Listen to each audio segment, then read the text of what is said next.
परम शांति बाबूजी। बाबूजी, आज मेरा क्वेश्चन है सीक्रेट ऑफ मुक्ति एंड जीवन मुक्ति के ऊपर। आपने हमेशा से मुक्ति माने मोक्ष और जीवन मुक्ति के बारे में बड़ी गहराई से बातें समझाई है हमें।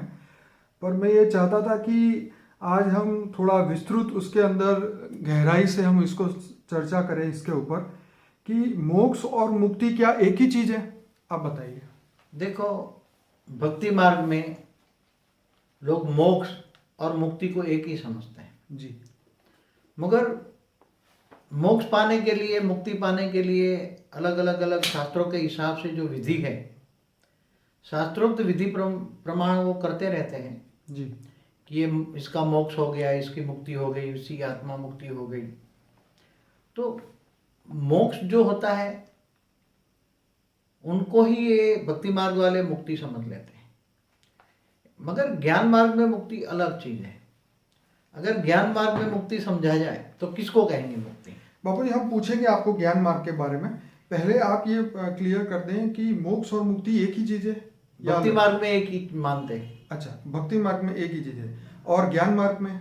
ज्ञान मार्ग में मुक्ति अलग है और मोक्ष अलग है। तो आप थोड़ा सा बताइए कैसे। जैसे मोक्ष होता है जी। तो जब आत्मा उसको मोक्ष देने के लिए बहुत पुरुषार्थ करती है जी तो मुझे मोक्ष लेना है, मोक्ष लेना है जी तो वो आत्मा मोक्ष पाने के लिए जैसे अनेकों जन्म तक तपस्या करते हैं जी कि मुझे मोक्ष लेना है, मुझे मोक्ष लेना है। ये लोग मोक्ष को, जो ज्ञानी है, कई लोग ज्ञानी हैं, उसको ब्रह्मलीन भी कहते हैं, मुझे ब्रह्म में लीन होना है। जी जी जी उसको ही मोक्ष कह देते हैं। मगर ब्रह्म में लीन होना तो वो मुक्ति हो गई, समझ में आया ज्ञान के हिसाब से। ओके। तो जब ब्रह्म माने जैसे ब्रह्मांड का निराकार शिव होता है, वो लाइट है जी, परम प्रकाश है वो। जी जैसे सूर्य का अग्नि तत्व का गोला है, जी, ऐसे वो परम प्रकाश तत्व का गोला है। पर ये ब्रह्मांड का शिव या महाशिव? शिव शिव शिव की बात कर रहा हूँ। ओके महाशिव तो गैलेक्सी का मालिक है, वो तो बहुत बड़ा परम प्रकाश है। ओके वो तो ऐसे खरबों शिव का मालिक है। ओके। तो ये शिव, अभी शिव की बात करेंगे, जी, जी, बाकी अभी आगे शिव की बात अभी करेंगे। शिव की, निराकार शिव की बात करते जी, थे बिल्कुल बिल्कुल। कि वो ब्रह्म को निराकार, जो ब्रह्म ज्ञानी कहते हैं ना, ब्रह्मर्षि अपने आप को समझते हैं, जी जो ब्रह्म ज्ञानी है, ब्रह्मर्षि हैं, जी वो मतलब ब्रह्म में लीन होना चाहते हैं। ओके। इसलिए ये लोग, इनको ज्ञान है, ब्रह्म माना लाइट का प्रकाश, ब्रह्म माना लाइट का प्रकाश, परम प्रकाश को ये लोग ब्रह्म कहते हैं। पर ब्रह्म परमेश्वर निराकार को ही कहते हैं, ज्योतिर्लिंग कहते हैं, ज्योति स्वरूप जी उनको ज्योति स्वरूप मानते हैं और उनकी उपासना करते हैं। और ये समझते हैं कि मैं एक दिन उपासना करते करते करते उस ब्रह्म में लीन हो जाऊंगा, मतलब परम प्रकाश में मेरी आत्मा ब्रह्म में समा जाएगी। जी, ब्रह्म में समा जाएगी तो मेरी आत्मा का अस्तित्व तो नहीं हो जाएगा। उसी को ये मोक्ष कहते हैं और ज्ञान में मैं भी उसको मुक्ति समझता हूँ। ओके। तो आत्मा मुक्त हो गई ना। मुक्त माना, मुक्ति का मतलब है कि उसी आत्मा का अस्तित्व ही खत्म हो जाए, उसको मुक्ति कहेंगे। उसका अस्तित्व खत्म न हो जी तो उसको मुक्ति नहीं कहेंगे। ब्रह्म में लीन हो जाए, जी परम प्रकाश में समा जाए। जी जैसे एग्जाम्पल दूं, जो सागर है, जी सागर के अंदर से एक आत्मा जैसे एक बूंद है। जी जी तो ये सागर में वापस एक बूंद डाल दो तो अस्तित्व रहता है उसका? जी नहीं। तो ऐसी तरह जो परम धाम में शिव निराकार, जो परम प्रकाश है, जी ज्योति स्वरूप है, जी ज्योतिर्लिंग स्वरूप है, उसकी उपासना करने वाले वो उसको समाने के लिए उपासना करते हैं। कई हजारों साल तपस्या करते हैं। कैसे उपासना करते हैं उसकी एक विधि बता दूं। हाँ बताइए। क्योंकि देखो, हर कोई की उपासना अलग अलग होती है। ठीक है। कोई निराकार की उपासना करते हैं, कोई साकार की उपासना करते हैं, कोई देवी देवताओं की उपासना करते हैं। हर कोई की उपासना जी और ध्यान लगाने की विधि अलग अलग है। बाबूजी, बीच में रोकूंगा, क्या देवी देवता भी मुक्ति दे सकते हैं?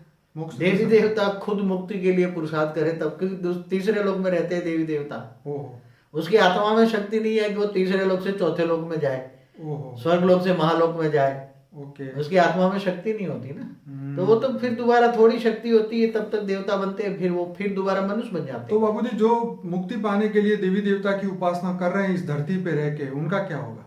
देखो, मोक्ष पाने के लिए केवल हमारा हिंदू शास्त्रों में एक ही रास्ता है, ब्रह्मलीन, ब्रह्म में लीन हो जाना। बिल्कुल। ये हमारे हिंदू शास्त्रों में है। जी मगर क्या करते हैं, उसके अलग अलग रास्ते हैं।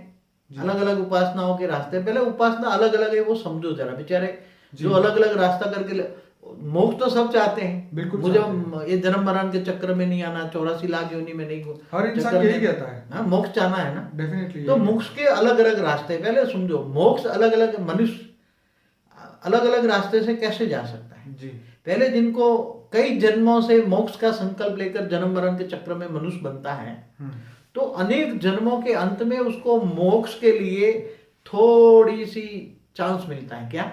हाँ हाँ बाकी तो ये धरती पर इतनी माया है तो माया में फंस जाता है। बराबर। जो भी मनुष्य जन्म लेता है आत्मा, हम्म। तो क्या बन जाता है, man is a social animal.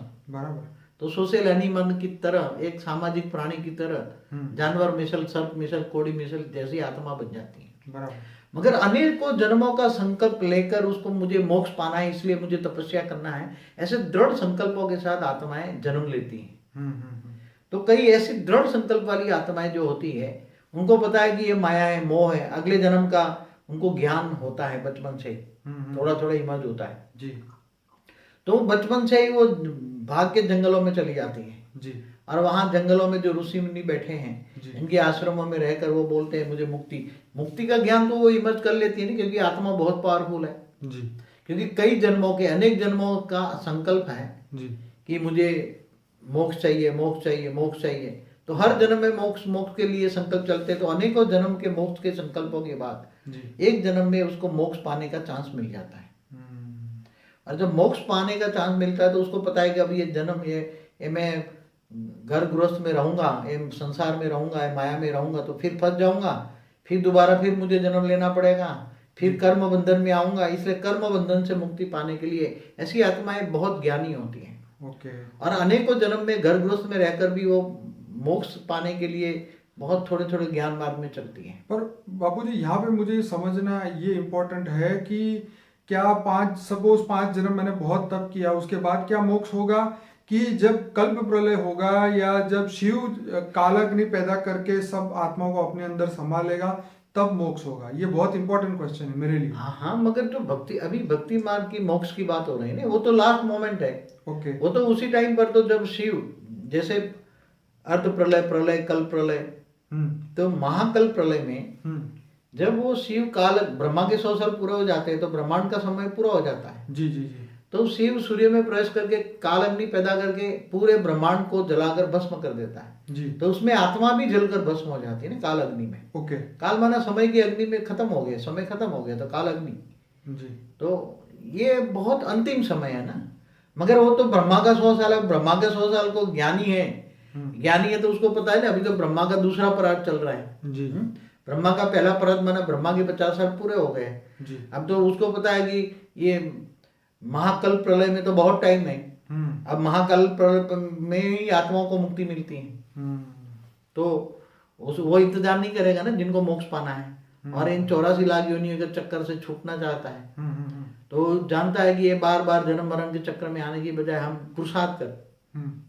तो अनेकों जन्मों के अंदर, बुद्धि के अंदर अनेकों जन्म के बाद पुरुषार्थ करता है मोक्ष का, मुझे मोक्ष चाहिए, मोक्ष चाहिए, मोक्ष चाहिए।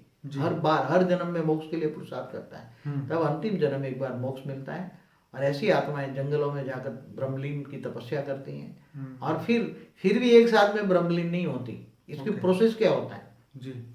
एक्चुअली क्या होता है कि जब वो ब्रह्म में लीन होता है, वो निराकार की ज्योति स्वरूप की पूजा करते हैं जी।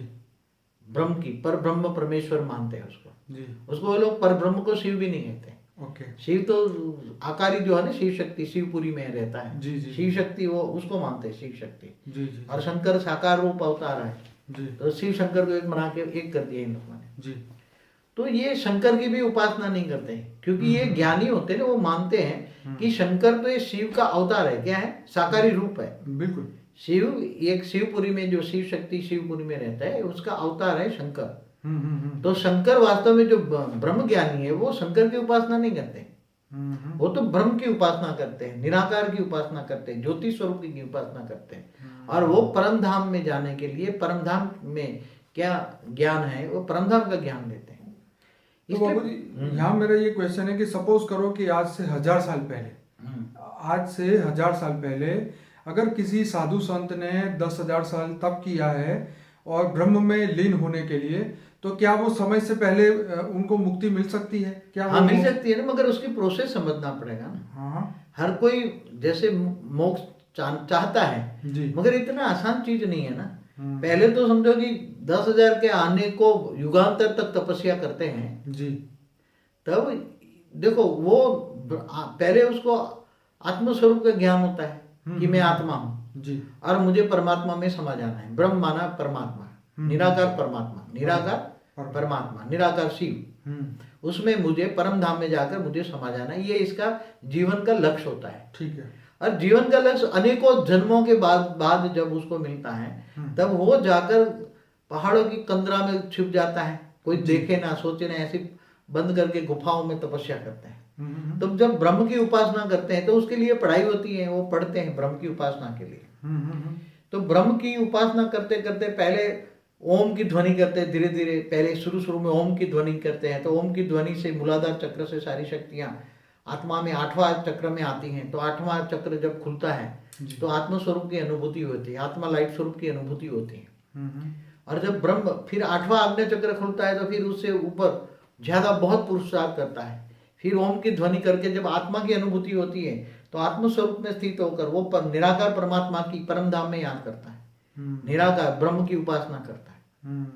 और ब्रह्म की उपासना करते करते फिर उसका क्या होता है कि आत्मा से ऊपर सहस्त्रागार खुल जाता है। और जब सहस्त्रागार खुल जाता है तो उसके पूरे ब्रह्मांड से कनेक्शन जुड़ जाता है। और ब्रह्मांड से कनेक्शन जुड़ने के बाद वो धीरे धीरे धीरे उसका सूक्ष्म स्वरूप बाहर निकलता है, वो 10वां द्वार खुलता है उसका। तो आत्मा 10वां द्वार से सूक्ष्म शरीर बाहर निकाल लेती है। जैसे कहते हैं कुंडलिनी जागृत करते हैं, जी जी जी। तो ये कुंडलिनी जागृत करके सूक्ष्म शरीर बाहर निकालते हैं 10वें द्वार से, जहां यहाँ होता है वो तालवे के ऊपर होता है। जी। जब आत्मा फिर सूक्ष्म शरीर में बाहर जाती है, सूक्ष्म शरीर से बाहर ऊपर जाती हैं, दूसरे लोक में जाती हैं, भूलोक से भूलोक में जाती हैं, फिर वहां भी पुरुषार्थ करके तीसरे लोक में जाती हैं, स्वर्ग लोक में। उसको पता है स्वर्ग लोक में फंस जाऊंगा फिर मनुष्य बनूंगा जी, इसलिए स्वर्ग लोक में ऐसी आत्माएं टिकती नहीं है। फिर चौथे महालोक में जाती हैं, फिर और पुरुषार्थ करती, फिर जनलोक में जाती हैं। तो बाबूजी बीच में फिर से रोकूंगा, क्या मोक्ष मिलने के बाद ये लोक क्रॉस करना तो फिर होगा? मोक्ष कहाँ हुआ है? अभी तो मोक्ष हुआ ही नहीं ना उसका। अच्छा, अभी तो मोक्ष की उसका प्रोसेस चल रहा है। अच्छा, प्रोसेस चल रहा है। ओके, अभी तो मोक्ष के आत्मा प्रोसेस है। ओके। अरे ये भी सूक्ष्म शरीर जो फिर शरीर तो नहीं होगा ना, जब वो ऊपर के लोक में जाएगी तो शरीर खत्म हो जाएगा। बस सूक्ष्म शरीर तो है ना।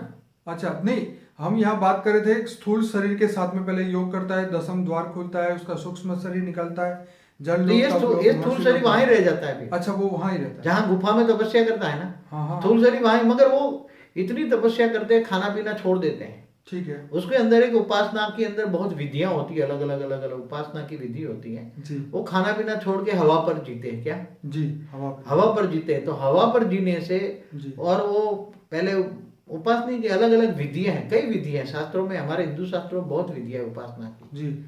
तो ब्रह्म ज्ञानी अलग अलग उपासना करते हैं। तो उसका स्थूल शरीर से उसको खाने पीने की जरूरत नहीं पड़ती। ओके। जैसे हमारे यहाँ भी गुजरात में एक नहीं ब्रह्म प्रहलाद जानी, उसको बचपन से कई सालों से खाना नहीं खाता, तो भी जी रहा है ना मनुष्य की तरह। बिल्कुल। मगर कोई उपासना वो नहीं करता, जी सकता है। आत्मा चाहे तो वायुमंडल से जी, वायुमंडल में ही सब कुछ है, तो वायु से ही जल और खुराक पा सकता है।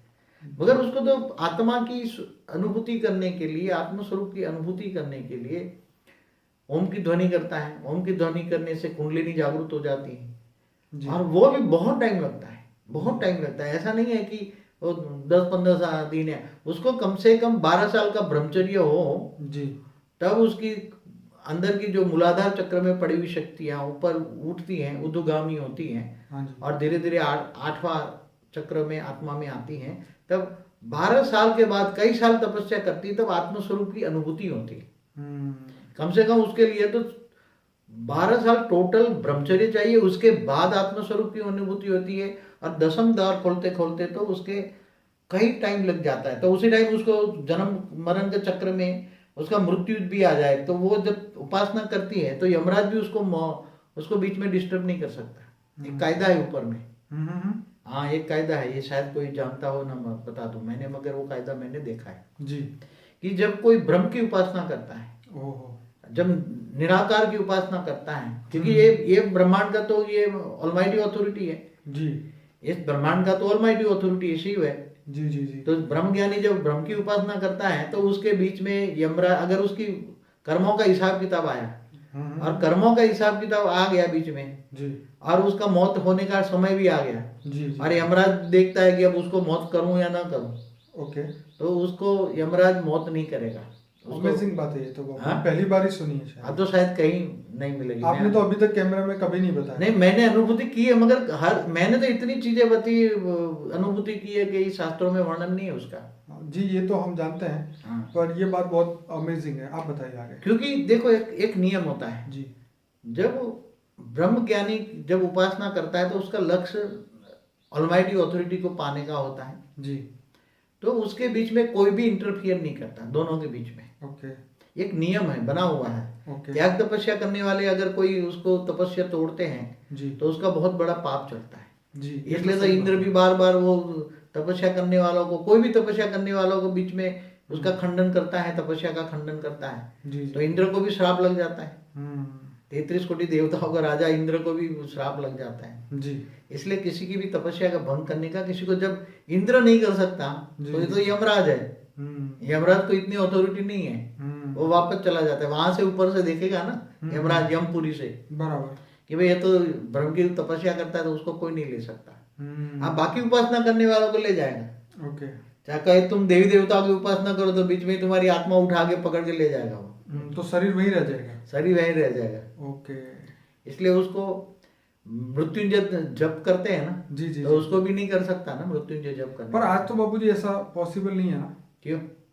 मतलब आज का जो जमाने में वो जो सही हृदय से करना या जो भी चीज है आज की डेट में, अगर ऐसा कि कितने आज लोग भी हैं आज हिमालय में पहाड़ों में चले जाओ, नहीं बहुत ही ब्रह्मर्षि बैठे हैं, तपस्या कर रहे हैं, किसी को मिलते नहीं है, ना खाते न पीते, अपनी गुफा का दरवाजा बंद करके अंदर तपस्या करते हैं। हाँ ये अगर possible उसको है। पता चला कोई मिलने आ जाए तो गालियां देके निकाल देते हैं। क्यों? जी। क्योंकि उसको पता है मेरी तपस्या भंग करेगी, मैं उसको देखूंगा तो मेरी आंखों के द्वारा मेरी सारी पावर उसको खत्म हो जाएगी, उसमें बात चली जाएगी। जी जी जी इसलिए ऐसे लोग कभी भी जो योगी हैं कभी किसी को नहीं मिलेंगे, जी गालियां देके निकाल देंगे। इसके बाहर जो बैठे हुए हैं लोग, उनको बहुत पता है किसी को नहीं मिलेंगे, जी जी जी इसलिए वो आज भी कर रहे हैं। ऐसी बात नहीं है, मोक्ष या मुक्ति पाने के लिए बहुत तपस्या करते हैं। जी फिर ये आत्मा धीरे धीरे महलोक, जनलोक, तपलोक, फिर ब्रह्मापुरी जाती है, फिर विष्णुपुरी जाती है। जी फिर विष्णुपुरी में तो वहाँ वैकुंठ कहते हैं, तो वहाँ वैकुंठ में जाती है तो आत्मा फिर यहाँ तपस्या करती है ब्रह्मलीन के अंदर। एक बहुत ध्यान रखना,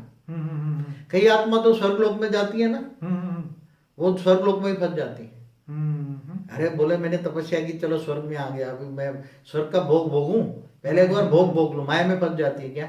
ओके स्वर्ग जबरदस्त माया है, धरती पर माया, तो स्वर्ग में कितनी माया होगी। सही बात है। हाँ, तो वहां स्वर्ग में फंस जाती है ज्यादातर आत्मा। ओके। मगर जो उनको ज्ञान पता है कि ये स्वर्ग माया है और मैं फंस जाऊंगा तो फिर बाद में मेरी शक्तियां खत्म होने पर मैं दोबारा मनुष्य बनूंगा, जी। फिर दोबारा पुरुषार्थ करना पड़ेगा, ओके। दोबारा तपस्या करनी पड़ेगी। इसलिए वो फंसते नहीं है, स्वर्गलोक को रुकते नहीं, वहां से सीधे स्वर्गलोक से महालोक जाते हैं। फिर वहां भी बड़े बड़े ब्रह्मर्षि महर्षि वो उसको तपस्या सिखाते हैं। ज्यादातर ब्रह्मर्षि और महर्षि एक ही होते हैं। ब्रह्मर्षि को ही महर्षि कहते हैं, महर्षि माना महाऋषि जी। अब ब्रह्मर्षि जो ब्रह्म ज्ञानी है, निराकार को मानते हैं, ज्योति स्वरूप की उपासना करते हैं, जी तो वो है ब्रह्मर्षि। जी फिर महालोक से जनलोक, तपलोक भी जाती है, ब्रह्मापुरी से ऊपर विष्णुपुरी भी जाती है। तो वैकुंठ में जब कोई भी आत्मा जाती है तो थोड़ा विश्राम करती है, जी चलो मुझे जाना है ऊपर, शिवपुरी होकर परम धाम जाना है। जी उसको ज्ञान तो होता है, जी मगर मैं थोड़ा आता है तो विष्णु को मिल लूं, तो कभी विष्णु के दर्शन के लिए तपस्या वहां भी करता है, उपासना करता है, चलो विष्णु को मिल के जाऊं। तो विष्णु लोक में, वैकुंठ में काफी टाइम रुकता है आत्मा, बहुत रुकती है। फिर वहां सारे घूमती है, फिरती है। विष्णु लोक का अवलोकन, विष्णु लोक बहुत बड़ा होता है, तो जैसे 7 लोग इकट्ठे करो ना, इतना एक लोक विष्णु लोक होता है। जैसे नीचे 7 लोग का टोटल लगाओ, इतनी जगह जो होती है, इतने विष्णु लोक की जगह होती है। फिर उसकी इच्छा पूरी हो जाती है, विष्णु के दर्शन करती है, फिर वहां परम सुख को पाती है। वहां क्या पाती है? विष्णु लोक में, वैकुंठ में परम सुख होता है। आत्मा परम सुख बहुत पाती है। फिर परम सुख से भी आत्मा वैसे थक जाती है, क्या करना है, परम रोज एक ही प्रकार का सुख मिलेगा, है वैरायटी सुख है वहां, वैरायटी। वहां परम तत्व की बॉडी होती है, वह 50% परम तत्व है, 50% तीन तत्व है। ऐसा विष्णु लोक है। फिर ऊपर शिवपुरी में जाती तो शिवपुरी पूरा परम तत्वों की दुनिया है, वहाँ शिव शक्ति रहती है। फिर वहाँ शिव शक्ति को मिलके वहाँ भी उपासना करते हैं, तो ऊपर जाने का पुरुषार्थ करना पड़ता है। और शिव शक्ति के पास रहकर उपासना मिलके फिर शिव शक्ति को आकारी रूप में वहाँ रहते हैं, तो वहाँ से उपासना करके फिर परम धाम में निराकारी स्वरूप में चला जाता है, निराकार हो जाता है। कैवल्य अवस्था आत्मा की क्या होती है? कैवल्य अवस्था, निराकारी अवस्था। शरीर कोई भी प्रकार का शरीर हो, चाहे स्थूल शरीर हो, चाहे सूक्ष्म शरीर हो, चाहे कारण शरीर हो, चाहे महाकारण शरीर हो, मगर एक शरीर कर्मों का बंधन है जी। जब आत्मा कर्मातीत अवस्था हो जाती है, आत्मा कर्म बंधन से मुक्त हो जाती है, तो निराकार बन जाती है और निराकार परम धाम में एंट्री मिलती है। परम धाम में कोई भी शरीर उसको नहीं होता, आत्मा निराकार हो जाती है। तो इस ब्रह्मांड के परम धाम में पहुंचती है। हाँ, तो इस ब्रह्मांड के परम धाम में शिवपुरी में जाती है, तो शिव वहाँ निराकार रूप में होता है जी। और शिव को परम धाम में वो ब्रह्मलीन अवस्था में उसके अंदर उसकी इच्छा तीव्र गति से होती, तो ब्रह्म में समा जाती कई बार आत्माएं। चलो, पावर एक परम प्रकाश है, तो परम तेज में, परम प्रकाश में वो आत्मा जाके समा जाती है, तो उसका अस्तित्व खत्म हो जाता है, उसको मुक्ति कहते हैं। मगर जब वहां जाती है तो वो परम ज्ञानी हो जाती है, आत्मा निराकारी अवस्था में परम ज्ञानी हो जाती है। ओके। उसको ये ज्ञान हो जाता है कि मेरे पास अब इतना ज्ञान है, मैं शिव समान हो गई, जीव से शिव बन गई। क्या बन गई? जीव से शिव बन गई, शिव समान बन गई। तो उसको ज्ञान होता है कि मैं यहाँ परम धाम से अब महापरम धाम मन महाशिव को प्राप्त कर सकता हूँ। उसको ज्ञान होता है क्योंकि शिव समान बन गई ना, शिवत्व आ गया। शिवत्व आ गया, तो उसकी आत्मा में थोड़ी परम तत्व आ गई। तो परम तत्व आने से शिवत्व को पा लेता है, शिवत्व को पाने से फिर वो महाशिव की ओर जाने की अंदर वृत्ति होती है, उसकी वृत्ति महाशिव को पाने की होती है। तो वहां से फिर धीरे धीरे पावर भर के फिर एक वहां कई निराकारी आत्माओं का ग्रुप होता है परम धाम। और बाबूजी उस समय उसका स्थूल शरीर जो है तो धरती लोक में होगा या नहीं होगा? वो तो खत्म हो जाएगा ना, वहां जो पड़ा है पड़ा रहेगा, और क्या यहाँ तो कोई क्योंकि सड़ जाएगा ना शरीर, तो शरीर तो पड़ा पड़ा सड़ जाएगा, अगर वो गुफा में है तो सड़ जाएगा ना। वो तो ये जाने की प्रोसेस भी बहुत लंबा है, समय चाहिए। क्या समझते हैं? ब्रह्मापुरी तक जाने के लिए प्रोसेस, विष्णुपुरी में रहे तो ब्रह्मापुरी की 1 सेकंड बराबर धरती पर 1 लाख साल होता है। तो बाबूजी इसका मतलब ये हुआ कि जो वाकई में आज की डेट में हिमालय की गुफा में बैठ के कोई भी तपस्या कर रहा है, इसका मतलब वो वहां तक नहीं पहुंचा। आज उसका जो साकार में है जी, उसकी आत्मा अंदर है, तो समझ लो अभी आत्मा पुरुषार्थ कर रही है। क्या कर रही है? ओके। मगर मैंने जो शास्त्रों में पढ़ा है ना जी, कि मोक्ष पाने के लिए आत्मा ये ऋषि मुनि हजारों साल तपस्या करते हैं। कितनी? जी बिल्कुल, हजारों साल, कई युगांतर तक। समझ में आया? जी, कई युगांतर, युगांतर तो समझते हैं, 4 युग को एक युगांतर कहते हैं। जी जी जी। और कलयुग 4,32,000 साल का होता है, इससे डबल द्वापर, इससे 3 गुना त्रेता। तो बाबूजी जब युग बीत रहे होंगे तब तो उनको पता चलता होगा कि इतने युग बीते, कि समय का नहीं पता होगा। अरे वो कई युगांतर के बाद हम पूछते हैं, क्योंकि मुझे पता है ना 4 युग पूरा होने पर अर्ध प्रलय होगा जी, प्रलय भी हो जाएगा, तो पहाड़ों की टोच पर जाके तपस्या करते हैं ताकि मनवंतर भी पूरा हो जाए ना। 71 युगांतर होकर एक मनवंतर भी पूरा हो जाए, मनुष्य सृष्टि का टोटल विनाश हो जाए, तो भी उसका विनाश नहीं होगा, क्योंकि वो कई कल्प तपस्या करते हैं। तीनों लोग खत्म हो जाए तब कल प्रलय में उसको पता लग जाता है कि ये कल प्रलय होने वाला है। समझ में आया? तो बाबूजी इसका मतलब ये हुआ कि वो जहाँ पे हिमालय की कोई भी चोटी में बैठे होंगे तो उनके लिए पृथ्वी का इतना हिस्सा तो बच ही जाता होगा। वो तो बहुत ऊंचे बैठते थे, मनवंतर उसको इफेक्ट नहीं करता। मगर जब कल प्रलय का समय आता है ना जी, तब वो उसकी आत्मा को पता लग जाता है अब कल प्रलय का समय आता है, तो ऑटोमेटिक वो आत्मा में इतना सूक्ष्म शरीर निकालने में टाइम तो नहीं लगता, 1-2 युगांतर में सूक्ष्म शरीर तो निकाल के घूमता फिरता रहता है, 2-4 युगांतर में जी। फिर युगांतर में फिर दूसरे ऊपर जाके पुरुषार्थ करता है, 30 महालोक में जाके पुरुषार्थ करता है। मगर कई ऋषि मुनि युगांतर तक तपस्या करते हैं, कई युगांतर। तो फिर ऊपर चले जाते कई युगांतर। क्यों? क्योंकि अगर कई जन्मों का कर्मों का हिसाब किताब पूरा करना है तो कई जन्मों का हिसाब किताब पूरा करेगा तब आत्मा में पावर आएगी ना। ये तो बात ठीक है। अब आत्मा में पावर आएगी तो उसका कारण शरीर चार्ज होगा जी। अब कारण शरीर चार्ज होगा तो फिर वो कर्मातीत अवस्था आएगी, तब सूक्ष्म शरीर निकलेगा ना। पांच तत्व देखो, पांच तत्व, तीन तत्व, परम तत्व, ये सभी का अलग अलग हिसाब किताब होता है। ये देखो गुह्य कर्मों की गुह्य गति का राज सुनो। जैसे पांच तत्वों का कर्मों का हिसाब किताब पूरा हो गया तो आत्मा में इतनी पावर आ गई, आत्मा में पावर आई तपस्या से, तो आत्म स्वरूप की अनुभूति होते है तो सूक्ष्म शरीर बाहर निकल जाता है, दसम द्वार खुल जाता है। तो पांच तत्वों का कर्मों का हिसाब किताब पूरा हो गया उसका। अब मृत्यु लोग ये खत्म हो गया, अब सूक्ष्म लोक में जाएगी। अब दूसरे लोग जाकर तपस्या करेगी तो उसका सूक्ष्म शरीर में वायु तत्व का प्रभाव ज्यादा होता है दूसरे लोक वाली आत्माओं का। फिर वायु तत्व हल्का हो जाता है और आकाश तत्व, तपस्या से आकाश तत्व बढ़ता है। और जब आकाश तत्व, शरीर के अंदर तीन तत्व हैं, आकाश, वायु और अग्नि। जब वायु तत्व का प्रभाव ज्यादा होता है तब ऊपर उड़ नहीं सकती, जा नहीं सकती। और आकाश तत्व तपस्या करती तो आकाश तत्व का प्रभाव ज्यादा बढ़ता है। जब आत्मा नष्टो मोह हो जाती, इच्छा मात्रम अविद्या हो जाती तो आकाश तत्व का प्रभाव ज्यादा होता है। और जब आत्मा तत्व का प्रभाव ज्यादा होता है तो वायु तत्व कम होता है, तो ऊपर जाने की शक्ति आत्मा में आती है। और धीरे धीरे ऊपर जब वायु तत्व का प्रभाव छूट जाता है फिर आकाश तत्व, उसकी बॉडी आकाश तत्व की हो जाती है, तो वहां ब्रह्मापुरी पहुंच जाता है। स्पीड बढ़ जाती है फिर धीरे धीरे ऊपर जाने की, तो ब्रह्मा को मिल के जाती है। तो ये सब बहुत लंबी प्रोसेस है, इतना कोई ये समझे कि एक सेकंड में ब्रह्मलीन हो गया है, कोई आसान चीज नहीं है। मगर क्या है कि ये जन्म मरण के चक्र से फिर तीन तत्वों का हिसाब किताब पूरा हो जाए तो फिर विष्णु लोग पहुंचेगा तो वहां परम तत्व का हिसाब किताब रहा है, वो अंदर कारण शरीर का हिसाब किताब है। अब कारण शरीर का हिसाब किताब पूरा करेगा तो महाकारण शरीर में जाएगा, तो महाकारण शरीर माना शिवपुरी। तो शिवपुरी में महाकारण शरीर भी मुक्त करना है। क्या करना है?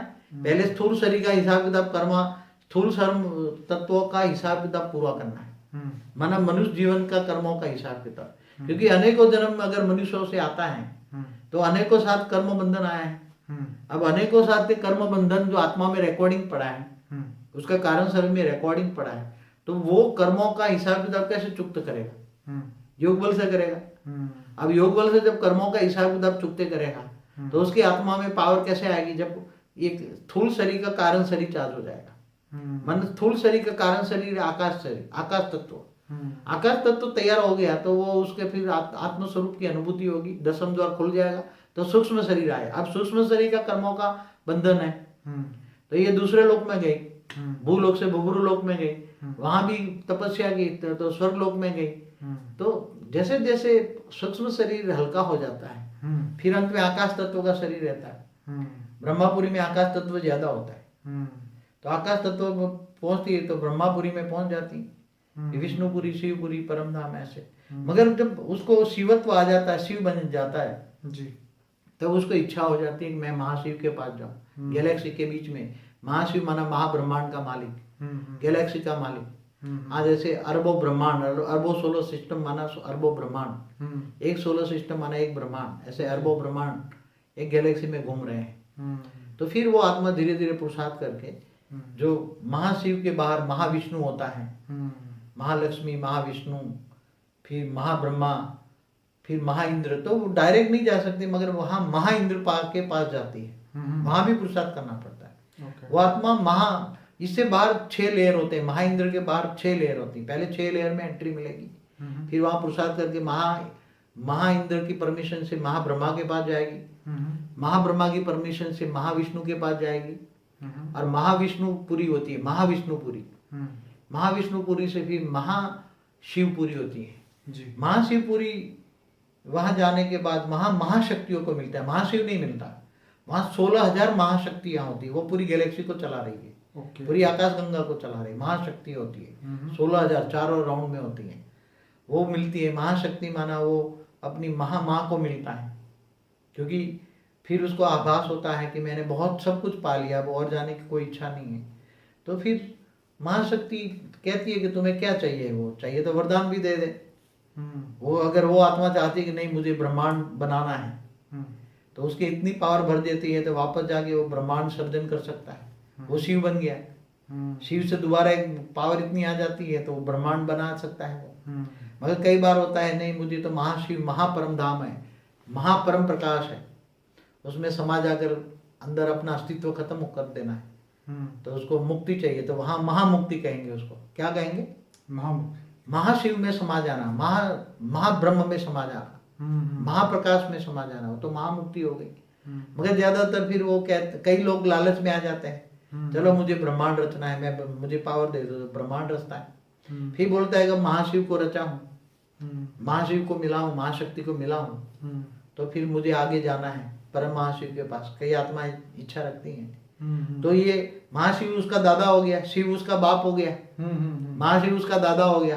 अब चलो मैं अपने दादा परदादा को मिलता हूँ, तो उसके पास आत्मा में शक्ति अगर हाई क्वालिटी है, ब्रह्मा ने जब हाई क्वालिटी फरिश्ता सर्जन किया, उसी क्वालिटी की हाई आत्मा है, तो वो यूनिवर्स में जा सकती है परम महाशिव के पास, तो फिर वो ट्रैवल करेगी। तो ऐसी कई आत्माएं एक साथ में ट्रैवल करती है निराकारी अवस्था में। समझो 1000-2000 आत्माएं निराकारी स्वरूप में एक पावर का गोला बनाकर उसमें परम महाशिव के पास जा सकती है, गैलेक्सी के बीच में जा सकती है। मगर वहाँ बहुत बड़ा संघर्ष है, वहाँ जाने के लिए बहुत टाइम लगता है, और जाते जाते जाते बहुत बेहिसाब समय लग जाता है। इसलिए कर सकती, जा सकती, पहुंच सकती है, ऐसा नहीं है। उसकी प्रकाश, उसकी स्पीड कितनी होती है जाने की? परम प्रकाश की स्पीड होती है। जैसे प्रकाश की स्पीड होती है अंदाजन 3 लाख किलोमीटर पर सेकंड होती है, तो ये परम प्रकाश की स्पीड तो उससे कई गुना स्पीड होती है, मतलब लाखों करोड़ों गुना स्पीड होती है। प्रकाश की गति से परम प्रकाश की स्पीड लाखों करोड़ों गुना स्पीड होती है, इसलिए वो ट्रैवल करती रहती है। मैंने एक वीडियो में बोला है, जर्नी ऑफ सोल, उसमें बोला, सोल में आपने बताया। हाँ बताया है। तो ये हो गई मुक्ति। और जो आत्मा अजर अमर अविनाशी का उसको होता है, तो जीवन मुक्ति हो गई ना। परम धाम में अगर मुक्ति नहीं चाहिए तो जीवन मुक्ति हो गई।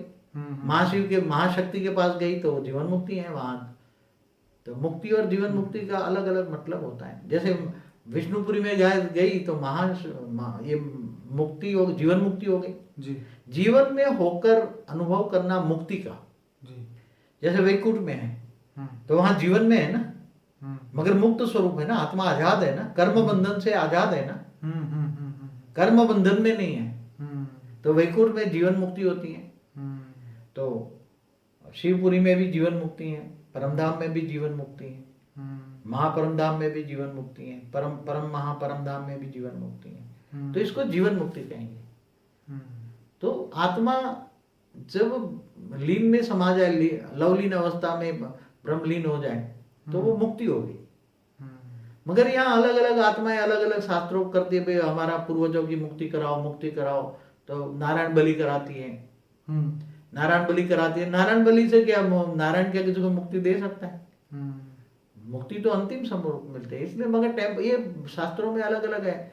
ये अपने अपने धर्म स्थानों में जाकर अपने पितृतर्पण कराते हैं, मुक्ति के लिए बहुत पुरुषार्थ करते हैं। मगर ये सभी चीजों के लिए बहुत बड़ा पुरुषार्थ चाहिए, बहुत बड़ा त्याग तपस्या चाहिए, अनेक जन्मों का संकल्प का फल मिलता है। मगर ऐसी आत्माएं बहुत कम होती हैं जो इतनी ऊपर जा सकती हैं, बाकी तो जन्म मरण के चक्र में आती रहती है। बाबूजी, आपने तो बहुत सारी बातें बता दी जो मैंने अभी पूछी भी नहीं, लेकिन मैंने कुछ क्वेश्चन लिखे थे, अगर आप थोड़ा सा उसके ऊपर बताएं तो ज़्यादा कृपा होगी। जैसे मैंने लिखा है कि क्या जीवन और मृत्यु से ऊपर जाना मुक्ति कहा जाएगा एक नॉर्मल आत्मा की? हाँ। अभी तक जो आपने बात की वो तो बहुत उच्च आत्माओं की बात की, बहुत हाई क्वालिटी आत्माओं की बात है जी। देखो, जन्म मरण के चक्र से छूटकर ऊपर जाए, जैसे स्वर्ग लोक में जाए जी। हाँ, तो स्वर्ग लोक में जाने के तो कहते हैं ना, वो स्वर्ग लोक गया, क्या गया? स्वर्ग गया।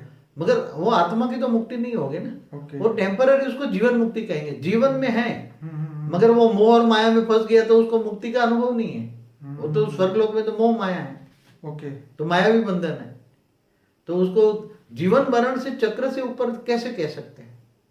क्या क्वेश्चन है? जीवन मरण के चक्र से ऊपर, हाँ, उसको मुक्ति कहेंगे। जैसे जीवन और मृत्यु से ऊपर जाना उसे मुक्ति कहेंगे। देखो, जैसे स्वर्गलोक में जाता है तो स्वर्गलोक में वहां मृत्यु नहीं है, मगर आत्मा की पावर खत्म हो जाती है तो आत्मा नीचे आ जाती है। नीचे आ जाती है मृत्यु लोक में, और फिर यहाँ जन्म मरण के चक्र में आती है। फिर उससे ऊपर जब महालोक में आत्मा जाती है तो वहां जन्म मरण से चक्र से पूरी हो गई। महालोक में जन्म मृत्यु नहीं होता, बराबर। महालोक में जन्म मृत्यु नहीं है, ठीक है। वहां तपस्या करते हैं महर्षि, ब्रह्मर्षि, बड़े बड़े ऋषि मुनि बैठे हैं जो ऊपर चौथे लोक से महालोक से जनलोक जाने की पुरुषार्थ करते हैं। तो वहां जन्म मृत्यु नहीं है, तो उसको जन्म मरण से भी परे कहेंगे ना, तो उसको मुक्ति नहीं कहेंगे ना, वो जीवन मुक्ति अवस्था कहेंगे। ठीक है बाबूजी, तो क्या आत्मा जन्म लेना न चाहे तो उसे मुक्ति कहेंगे? मगर एक बात समझना चाहिए, हम्म।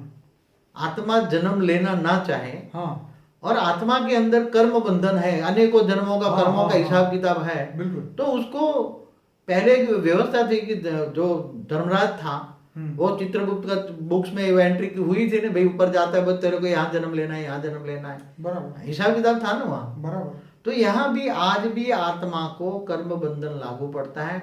आत्मा की अपनी कर्म बंधन की स्टेज छोड़कर या कर्म बंधन छोड़कर कोई भी आत्मा जन्म मरण से चक्र से छूट नहीं सकता। तो बाबूजी जो प्रेत अवस्था में आज की डेट में है, क्या वो मुक्ति उनको देखो मिलेगी? पहले तो प्रेत कौन बनते हैं ये सोचो पहले। प्रेत की अवस्था क्या है, प्रेत योनि क्या है?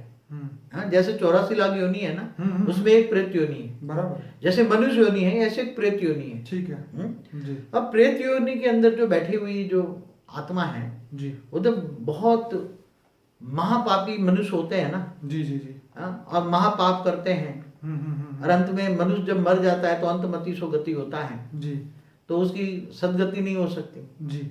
इसलिए वो ऐसी आत्माएं प्रेत योनि में भटकती रहती है। बिल्कुल। अब प्रेत योनि में जो आत्मा भटकती है जी उसकी आत्मा के अंदर इतनी नेगेटिविटी भरी हुई है, उसका सूक्ष्म शरीर के अंदर इतनी नेगेटिविटी भरी होती है, जी जी जी। इतना कचरा भरा होता है, अनेकों जन्म के अंदर राग द्वेष ईर्ष्या भरी पड़ती है। तो ऐसी आत्मा की मुक्ति जीवन मुक्ति की इच्छा भी नहीं होती ना। प्रेत योनि में जाने वाली आत्मा इतनी दुष्ट आत्मा होती है कि मरने के बाद किसी से बदला लेना है तो किसी के शरीर में प्रवेश करके बदला लेगी, किसी के घर में बैठी रहेगी, मंदिरों में बैठी रहेगी, फिर कोई देखेगा उसके घर चली जाएगी।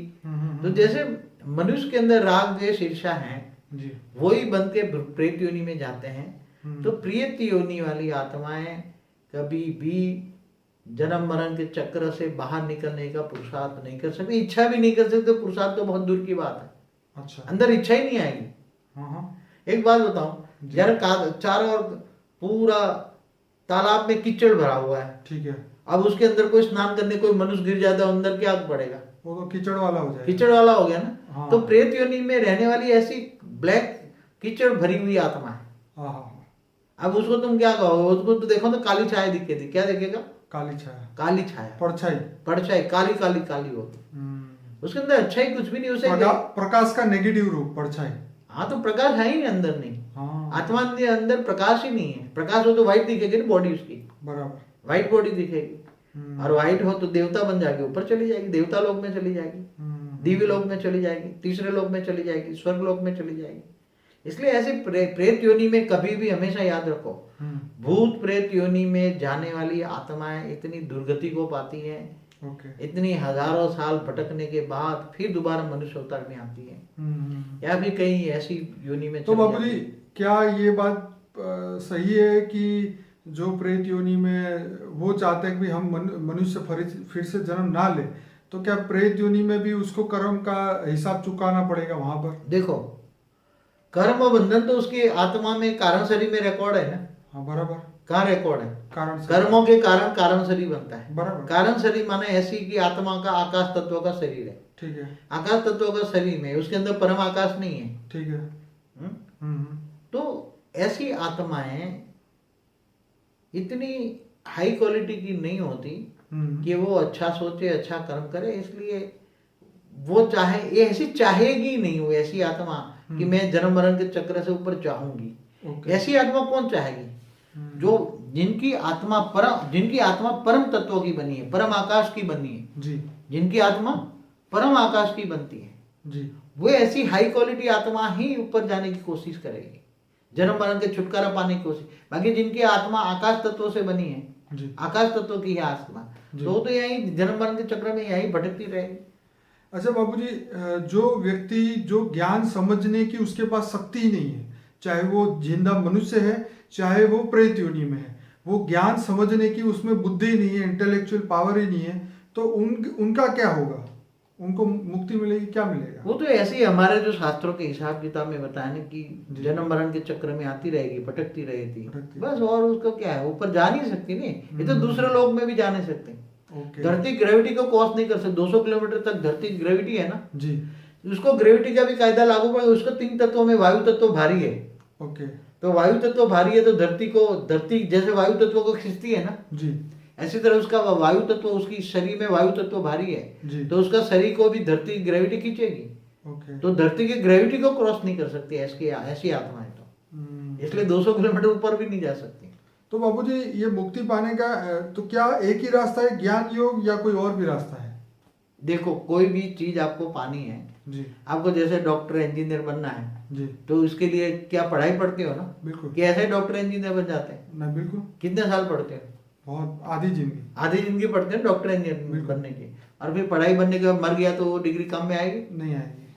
तो ऐसी तरह ये हमारे शास्त्रों में, वेदों में, उपनिषदों में ये पढ़ाई है। मुक्ति पाने के लिए पढ़ाई है, ब्रह्म ज्ञान है जी तो ब्रह्म ज्ञान लेना पड़ता है। ओके। बिना ज्ञान तो कुछ भी तुम पा नहीं सकते।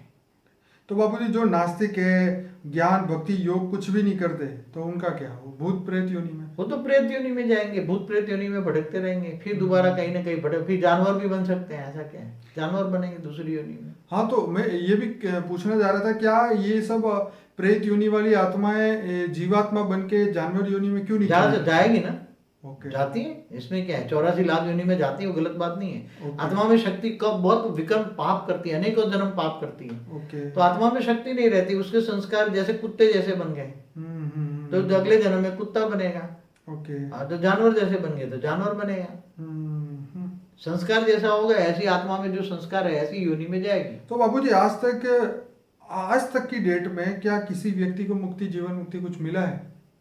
मिलता है, क्यों जाते हैं, ब्रह्मलीन अवस्था वाली जाते हैं, पूरी प्रोसेस होती रहती है ब्रह्मांड में। क्या अच्छा, ये चलता ही रहता है? हाँ, हमेशा चलता रहता है। अच्छी आत्माएं ऊपर जाने की कोशिश करती है, ओके। और ऊपर से अच्छी आत्माएं भी नीचे आकर जन्म लेकर धरती पर अच्छा पुरुषार्थ करती हैं। ऐसा कुछ नहीं है, निरंतर ये प्रोसेस चलती रहती है। अच्छा, पूरा जो लोग है ना, 7 लोग, जी जी जी, वो भरा पड़ा है। 7 भूपुरु लोग, स्वलोक, महालोक, जनलोक, तपलोक, ब्रह्मापुरी, विष्णुपुरी, शिवपुरी, भरा पड़ा है पूरा। और परम धाम में बेहिसाब आत्माएं रहती हैं। ओहो।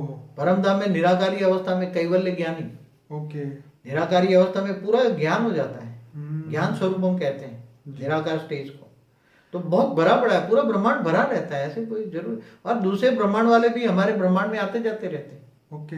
हाँ, जैसे एक घर में दूसरे घर नहीं जाते आप लोग भी। बिल्कुल बिल्कुल, एक ब्रह्मांड एक घर है, शिव का एक घर है, तो दूसरे महाब्रह्मांड से, गैलेक्सियों से आते जाते रहते हैं, यूनिवर्स से भी आते जाते रहते हैं। ये तो बहुत अमेजिंग बात बताई हाँ? बाबूजी। आज तक तो किसी के मुंह से ये बात तो सुनी ही नहीं जो आप अभी बता रहे हैं। दूसरे ब्रह्मांड वाले भी है, हर कोई के ब्रह्मांड एक शिव का घर है। क्या है, एक ब्रह्मांड माना एक शिव का घर। क्या है, तो ये महाशिव का एक मोहल्ला हो गया। क्या हो, गैलेक्सी क्या हो गई, जी जी, महाशिव का एक मोहल्ला हो गया, एक गांव हो गया। क्या हो गया, और यूनिवर्स क्या हो गया, एक शहर हो गया। और महाशिव का यूनिवर्स एक जी, महाशिव का शहर हो गया। जी जी जी। हाँ, तो उसमें घूमते फिरते रहते हैं। बाबूजी, अगर किसी आत्मा को मुक्ति दिलानी है तो क्या क्या करना होगा? क्या कोई मनुष्य दूसरे मनुष्य को मदद कर सकता है, जैसे योगदान देना? देखो, एक बात बताओ, मनुष्य किसी को भी हेल्प क्या कर सकता है? हाँ, मनुष्य मनुष्य आत्मा की कैपेसिटी क्या है? आप सोचो कभी। खुद जो मनुष्य दूसरों को मदद करना चाहता है जी, मगर वो खुद की हेल्प कर सकता है? जी नहीं, खुद जाता है। नहीं, वो तो खैर वो डिसीजन लेगा कि मैं पहले जाऊं या किसी की हेल्प करके जाऊं। कैसे ले जाएगा? वो अपना ज्ञान नहीं, पूरा करेगा और अपने लग जाएगा काम। ऐसा कहते हैं, खुद मरे बिना स्वर्ग में नहीं जा सकता। हाँ, ये तो है। हाँ, हाँ, आत्मा मनुष्य जब मर जाए तो बाद में स्वर्ग जाएगा ना। हाँ, ये बात भी है। हाँ, कि जीते जी स्वर्ग जाए, त्रिशंकु बनना है क्या उसको? जी, न तो त्रिशंकु की कहानी सुनी है ना। हाँ, विश्वामित्र ने त्रिशंकु को ऊपर जीते जी स्वर्ग में ले जाने का वरदान दिया। बिल्कुल। हाँ, तो ऐसा त्रिशंकु बन जाएगा। तो जब जो विश्वामित्र थे, जी, उसको ब्रह्मर्षि पद पाने के लिए बहुत साल, ब्रह्मर्षि पद पाने के लिए, जी, मतलब ब्रह्मर्षि पद पाना ये बहुत बड़ी, कई युगांतर जन्म मरण के चक्र में आती तब ब्रह्मर्षि पद पाता है। बिल्कुल। हाँ, तो ये जो महाविश्वामित्र थे ना, उसको ब्रह्मर्षि पद कई तपस्या के बाद भी नहीं मिला उसको। हाँ हाँ, क्योंकि ऐसे ही उल्टा पुल्टा काम कर रहा था विश्वामित्र। ओके ओके, था तो क्षत्रिय राजा था ना जी, उसकी कहानी पूरी है। तो ये जब ब्रह्मर्षि पद पाने के लिए भी ब्रह्म ऋषि का पद पाना, जी। ये भी बहुत बड़ी बात होती है। तो बाबूजी यहाँ वाला मनुष्य, जैसे मेरा मकसद कहने का मतलब ये था कि कोई अगर अपने दादा परदादा कहीं लोक में बैठे हुए हैं, उनको मदद करने के लिए कुछ यहाँ से करना चाहे, धरती लोक से कोई प्रेशर डाल सकता है क्या? ज्यादा से ज्यादा पितृ तर्पण करते हैं। क्या करते हैं? हाँ, ये तो एक सिस्टम है यहाँ पे। नहीं, धरती इसकी लोक समझने की बात है हाँ। कि तुम्हारे पूर्वज पहले चांद पर रहते थे। जी तो रावण सीरियल में भी बताया था और शास्त्रों में भी बताया है, मनुस्मृति में भी लिखा है जी कि जब उसको पितृओं को भूख लग जाती थी जी तो ये ब्राह्मणों में प्रवेश करते थे जी जी जी और बड़े बड़े यज्ञ करते ब्राह्मणों को, फिर वो मांस आदि खिलाते थे। ब्राह्मण भी मांस आदि खाते थे पहले, हाँ, अपने हाँ। वेदों उपनिषदों में लिखा हुआ है। जी जी जी उसको डिनाई को रावण ने उसी चीज को ऑब्जेक्ट किया था जी जी कि तुम ये गौ हत्या क्यों करते हो। रावण ने ऑब्जेक्ट किया था जी क्योंकि उसी में बताया कि जो पितृ ये कहते थे कि जो ऊपर से आने पितृ तर्पण करना है, जी। अगर जो पितृ गौ मांस खाता है तो वो 8 महीना तक उसको भूख नहीं लगती। ये तो बात सही है, मैंने भी कुछ पढ़ा था कि मछली नहीं खाओ है तो वो। 1 साल तक भूख नहीं लगती या हाँ, तो गाय का मांस खाने वाले को ज्यादातर भूख नहीं लगती, हाँ। लंबा समय तक भूख नहीं लगती। हाँ हाँ और हाँ दूसरे जानवर खाने से महीना भूख लगती, 2 महीने भूख लगती, 3 महीने में हाँ, फिर हाँ। वो ब्राह्मणों में प्रवेश कर जाते हैं। अब ब्राह्मण जो खाते थे उसमें आत्मा प्रवेश कर गई, उसके पूर्वज। हाँ हाँ तो हाँ। पितृ तर्पण कराते, ये सब लिखा है, मनुस्मृति में भी लिखा है, वेदों उपनिषदों में भी लिखा है। और रावण सीरियल आई थी उसमें भी रावण ने भी अपोज किया था कि ये जानवरों की हत्या न की जाए। आज दुनिया में भी सब बलिदान। अपोज कर रहे हैं ना कि भाई ऐसे रावण बकरों का बलिदान या कोई भी अब जानवर कोई का भी बलिदान जानवरों बंद की कर बलि देना देते थे, वो उसने रावण ने अपोज किया था चाहिए। जी जी जी। जब छोटा, क्योंकि वो रावण भी, उसका बाप भी बहुत बड़ा ऋषि था, ब्रह्मर्षि था वो। और बाबूजी यहाँ हमारी बात थी कि हम क्या योग का पावर किसी को दान में दे सकते हैं, जैसे ज्ञान दान महादान आप कहते हैं, तो योग दान कर सकते हैं? केवल ज्ञान दान कर सकते हैं। ओके योगदान, तुम्हारी आत्मा में ही योग की शक्ति नहीं है ओके तो तुम्हारा योगदान क्या करोगे?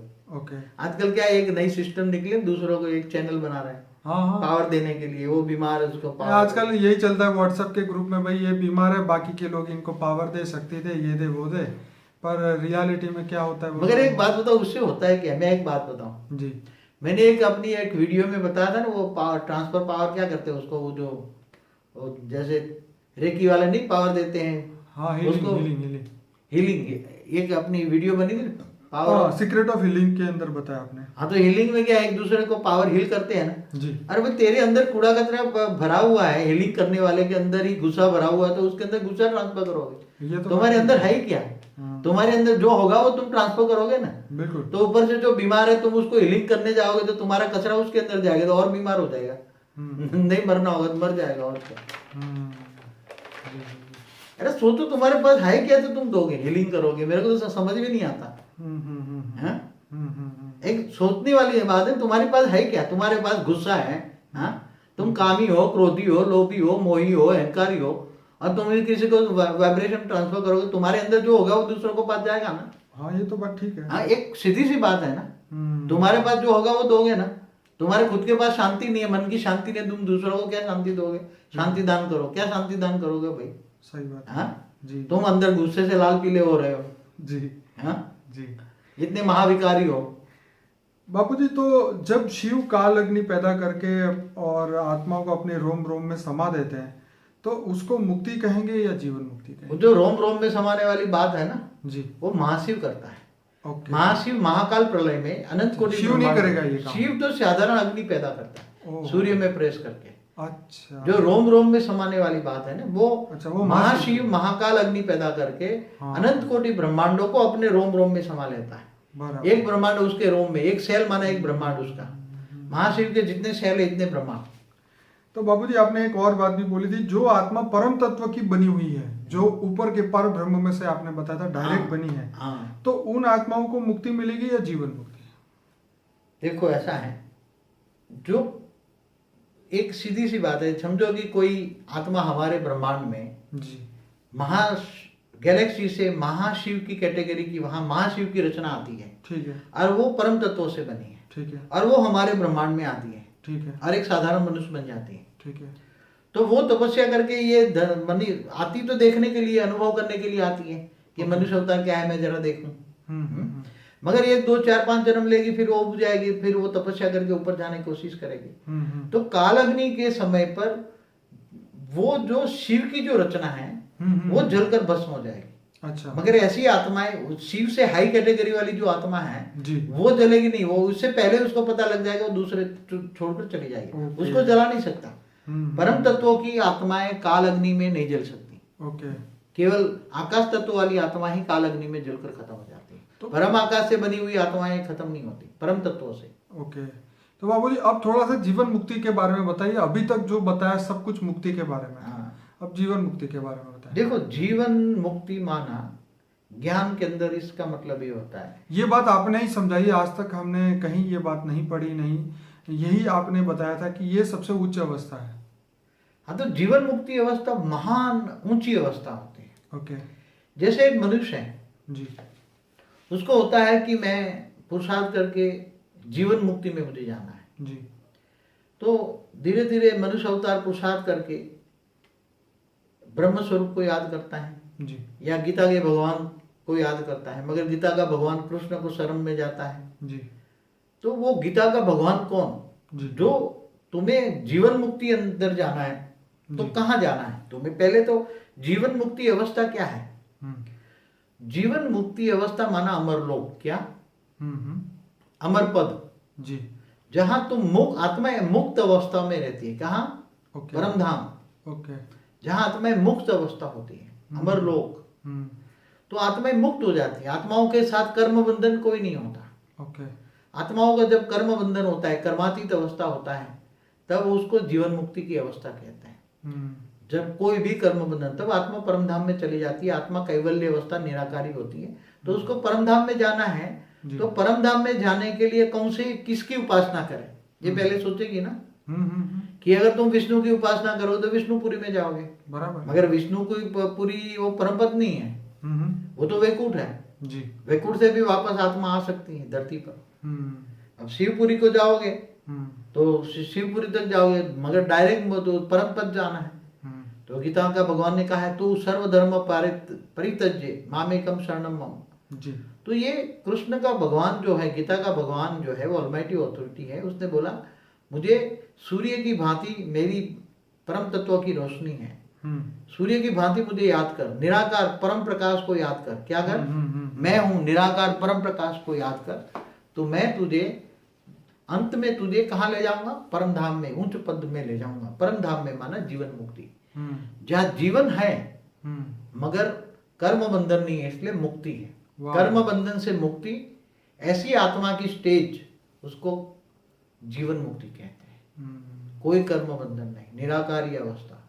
जब निराकारी अवस्था होता है तब ज्ञान स्वरूपम होती है, दिव्यानंद स्वरूपम होती है, तब आत्मा दिव्य अनुभव करती है, दिव्य स्वरूप का अनुभव करती है। दिव्यानंद स्वरूपम, निजानंद स्वरूपम, परमानंद स्वरूपम, परम आनंद का अनुभव करती है, उसको जीवन मुक्ति कहते हैं।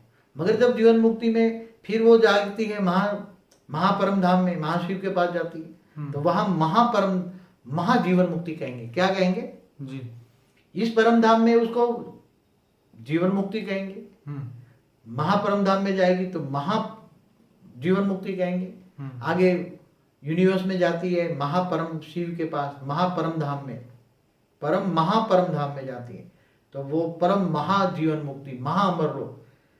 परम धाम है अमरलोक, महाअमरलोक, महाब्रह्मांड गैलेक्सी, महाशिव, महाअमरलोक। इससे आगे परम महाअमरलोक, इससे आगे और भी परम परम परम महाअमरलोक है। मल्टीवर्स के ऊपर भी जाओ, मल्टीवर्स जो है उससे ऊपर भी जाओ, जहाँ ऑलमाइटी ऑथोरिटी रहता है, उसके पास जाओगे तो ऊंचते ऊंच परम धाम है वो। तो उसको परमानेंट अमरलोक कहेंगे। क्या? परमानेंट जीवन मुक्ति। क्या? बेहद की जीवन मुक्ति कहेंगे। क्या कहेंगे? जी। मुक्ति, महामुक्ति, परम महामुक्ति, परम परम परम महामुक्ति, और अंत में बेहद की जीवन मुक्ति, माना बेहद का अमरलोक। कभी भी जीवन मरण के चक्र में नहीं आएंगे, ऊंचते ऊंच परम धाम में चली जाएगी। तो बाबूजी, ये अवस्था सिर्फ परम तत्व से बनी हुई आत्मा ही प्राप्त कर सकती है, या इस धरती लोक पे बनी हुई, जो इस भूमंडल में बनी हुई आत्मा जो है वो भी प्राप्त कर सकती है? देखो, हमारे यहाँ पहले आत्माओं की कैटेगरी तुम्हें समझनी पड़ेगी जी। हमारे धरती पर वेरियस क्वालिटीज ऑफ आत्मा है। कितनी? जी। वैरायटी। जैसे इस ब्रह्मांड की शिव की रचना है जी, ब्रह्मा द्वारा जो सृजन किया गया ना जी, वो रचना भी है जी।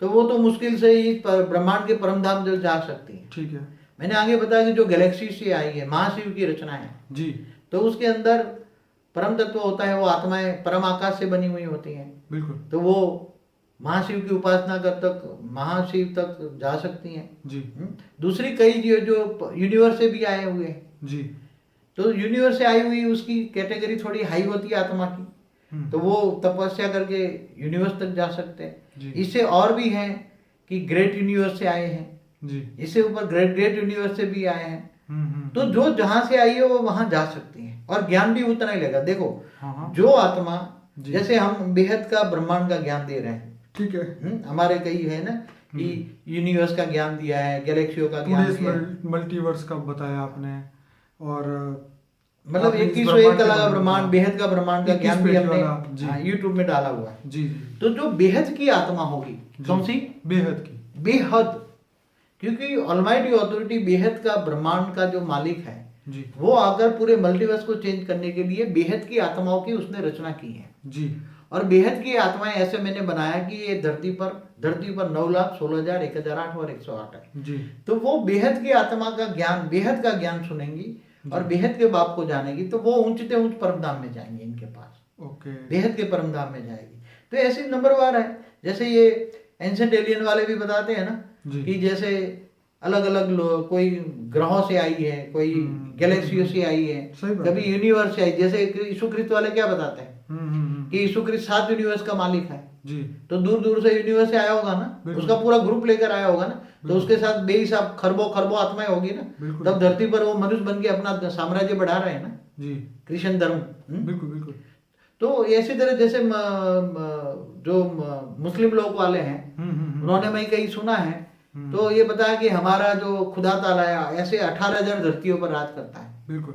तो 18 धरतियों का एक क्लस्टर ऑफ सोलर सिस्टम होगा ना, जिसमें 18,000 धरतियां होगी, जो आज साइंस कह रहे हैं ना क्लस्टर ऑफ सोलर सिस्टम। जी जी तो कई गैलेक्सियों में भी क्लस्टर ऑफ सोलर सिस्टम होता है, जी तो उसका मालिक होगा। तो ये सब यहाँ आए हैं। और मैंने भी बताया कि आजकल दूसरे ब्रह्मांडों में घुस घुस कर लड़ाई झगड़े हो रहे हैं।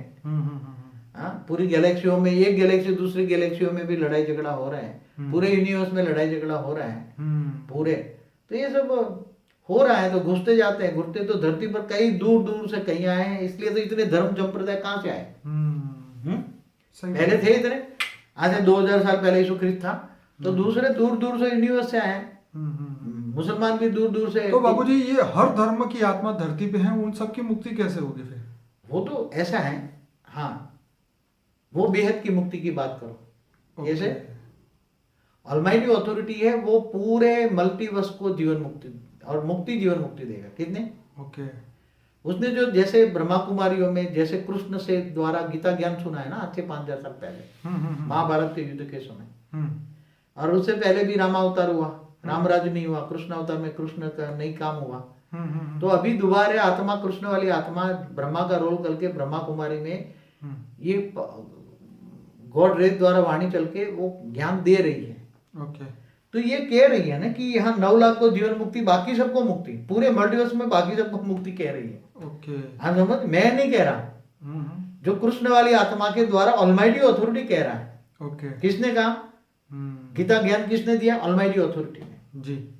तो आज भी दोबारा कृष्ण वाली आत्मा रिबॉर्न होकर जी दादा लेखराज के रूप में, जी ब्रह्मा बाबा के रूप में आज ब्रह्मा कुमारी में काम कर रहा है। जी जी। और वहां जो वाणियां चलती है उसको व्यक्त वाणी अव्यक्त वाणी कहते हैं जी। वो गीता ज्ञान है। उसमें जो बात बताई है जी कि बेहद का बाप आकर बेहद के बच्चों को बेहद के विश्व का मालिक बनाता है और बाकी सबको मुक्ति देता है।